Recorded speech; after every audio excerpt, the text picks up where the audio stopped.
What happens when one of Hollywood's most respected actors shows up for what should be a typical late-night interview, only to find out the host has a deeper agenda, one that goes far beyond casual entertainment. What you're about to hear is the true account behind one of the most intense moments in late-night television history.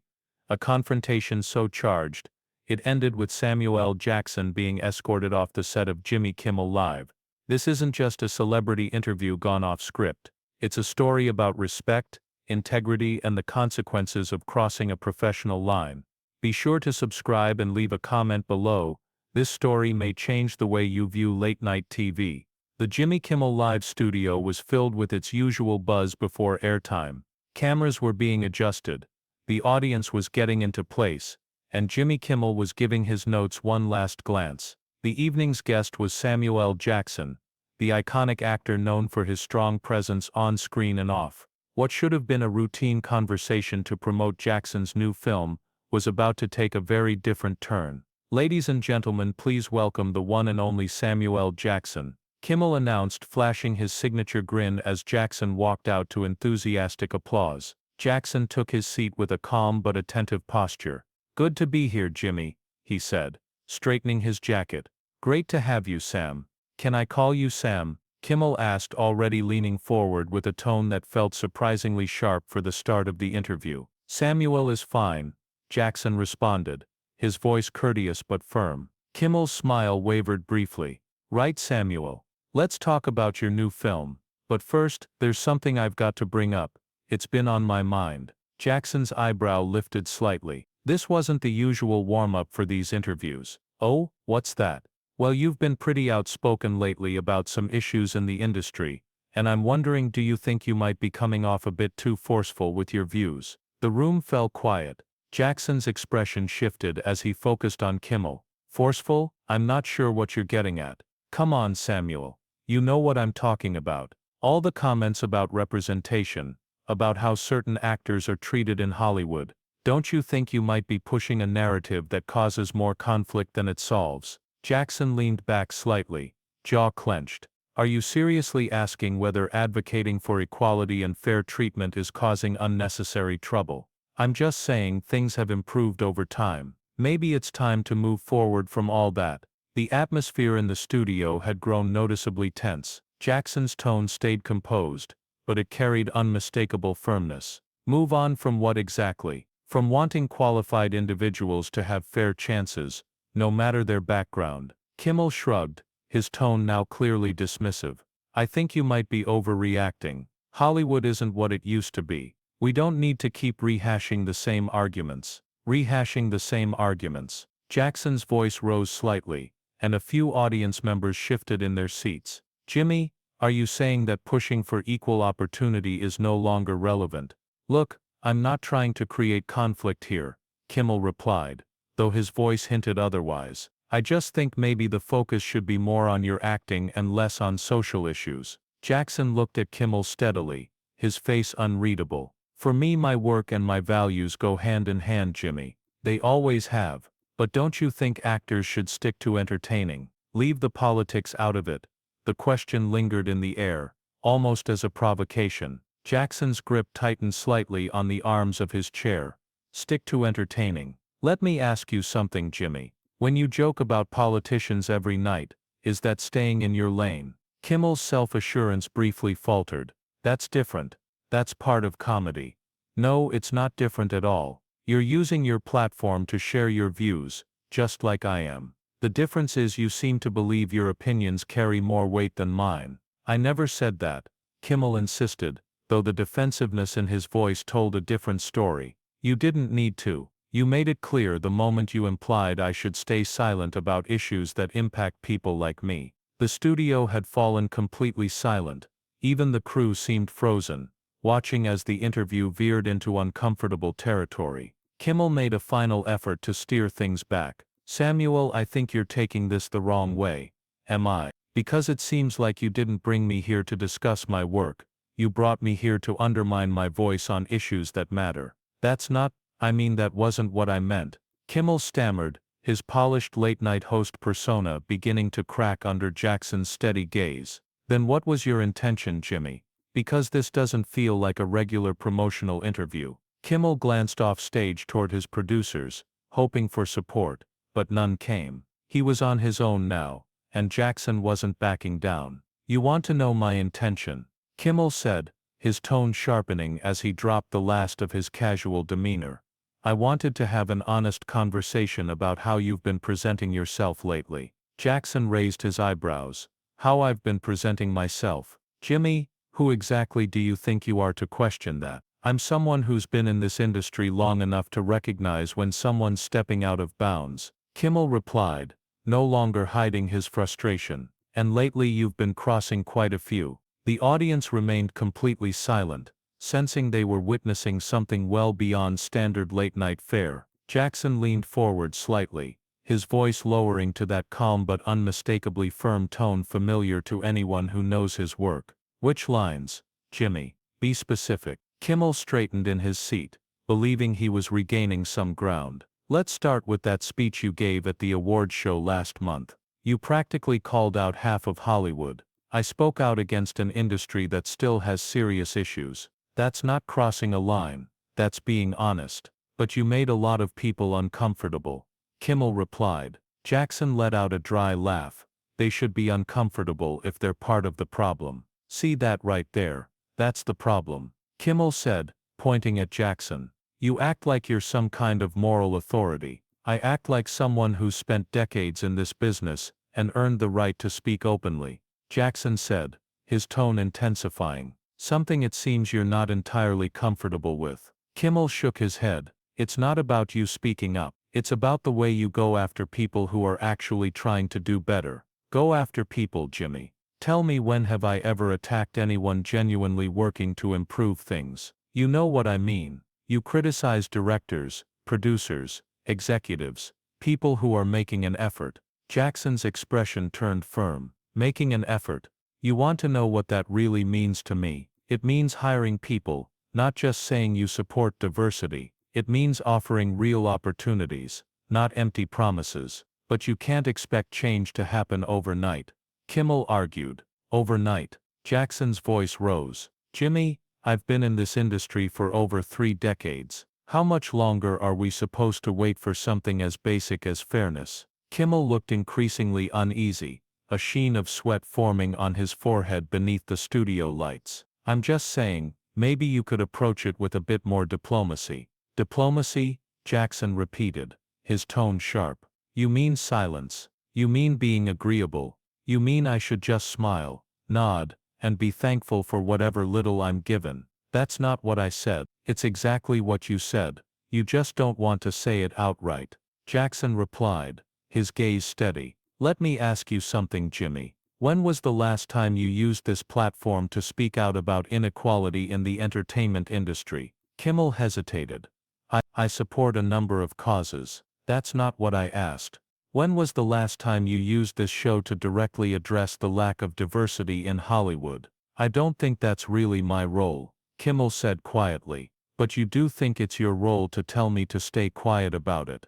The contradiction hung in the air. A few audience members began murmuring, uneasy with the direction of the conversation. Trying to shift the tone, Kimmel said, "Look, Samuel, I brought you on because I thought we could have an honest conversation about these things man to man."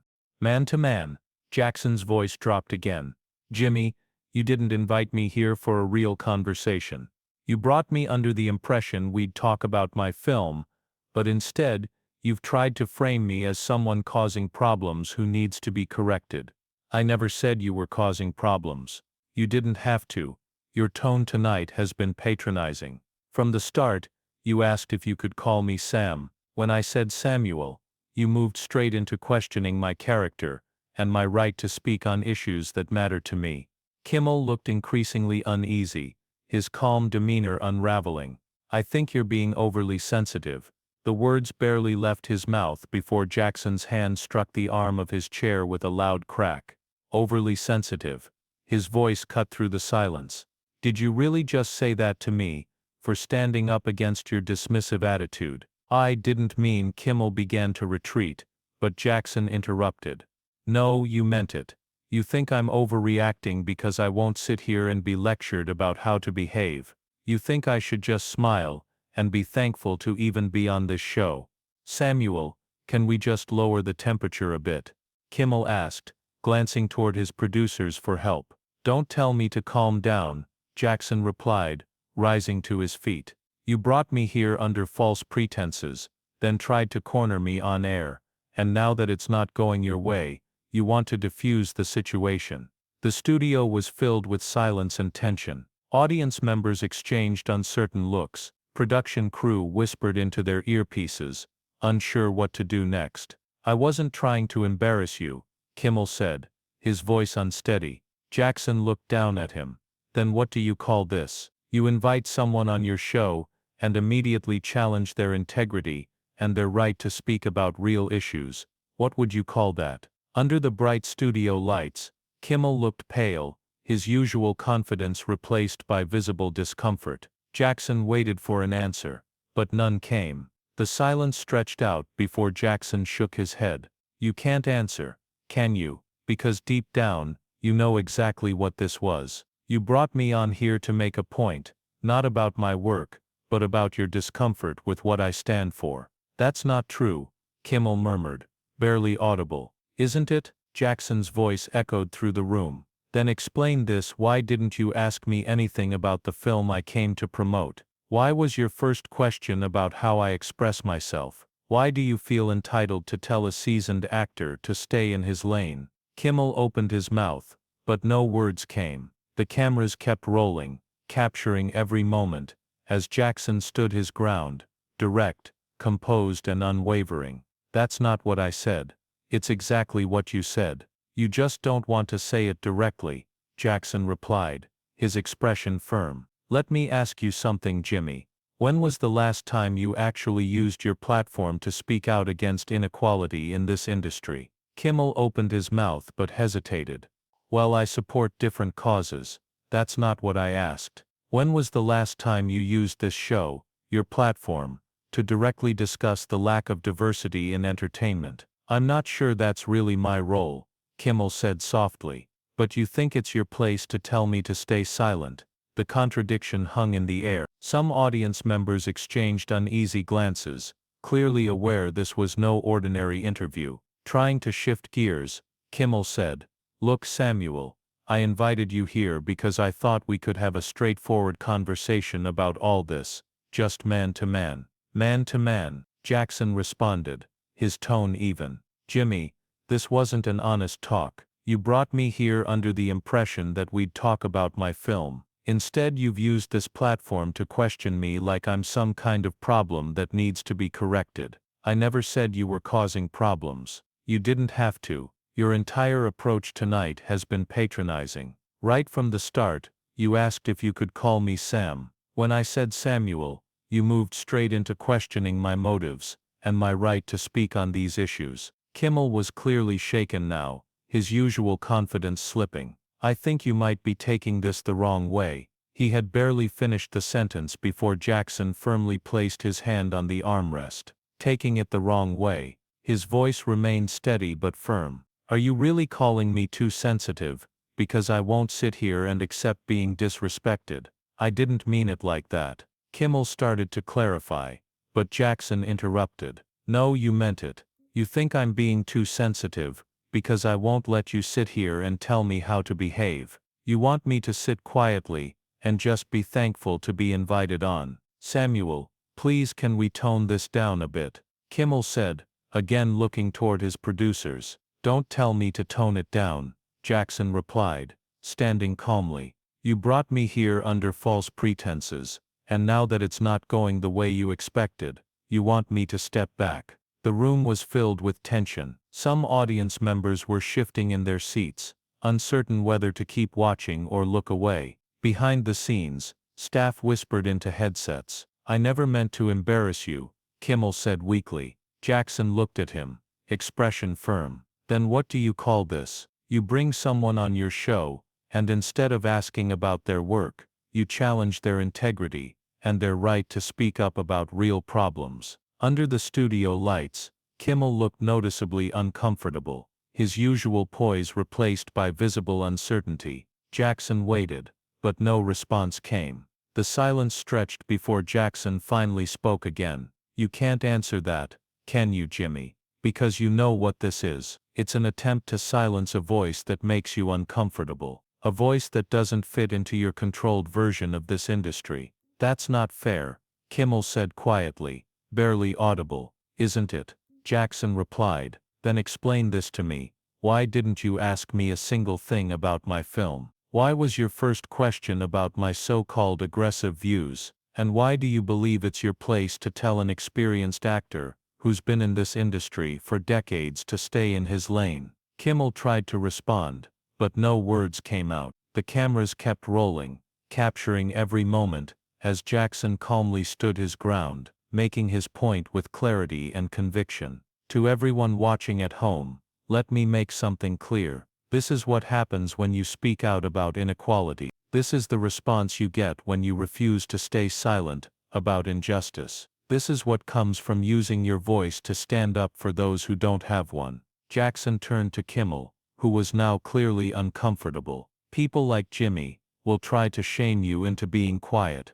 They'll say you're being too forceful, too political, or too confrontational. They'll suggest that things are fine as they are, and that you should just be thankful for your place, rather than asking for what you truly deserve. But what they fail to realize is this: equality isn't a gift given by those in charge. Justice isn't something you politely request and wait to receive. These are rights, and rights are earned through action, not requested with caution." The studio felt tense. Jackson's message wasn't just reaching the audience, it was resonating with the crew, producers, and everyone in the room still unsure of how to proceed. And when you do take a stand, when you speak up, not everyone will support you. There will always be people like Jimmy, trying to minimize your voice. They'll frame you as the problem, as unreasonable, and urge you to simply accept the status quo. Jackson's voice grew more assertive. "But let me be clear, I've spent my whole career challenging that status quo,